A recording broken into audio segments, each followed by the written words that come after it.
ಅಮ್ಮ ಇವತ್ತು ಹೆಣ್ಣು ನೋಡಕ್ ಹೋಗುದು.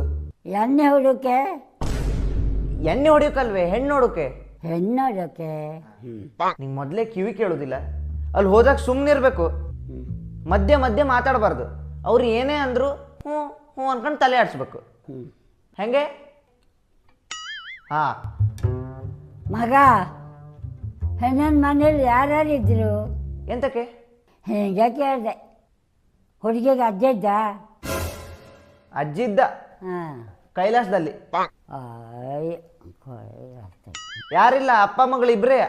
ಅಪ್ಪ ಮಗಳು ಇಬ್ಬರೇ ಇದ್ರ? ಏ ಟೈಮ್ ಆಯ್ತು, ನೀ ರೆಡಿ ಆಗು ಬೇಗ. ನಂಗೆ ಹೆಚ್ಚೊತ್ತಿಲ್ಲ, 2 ನಿಮಿಷ. ಆಕಾಶದಿಂದ ಧರೆಗಿಳಿದರಂದೆ ನಾಗರಿ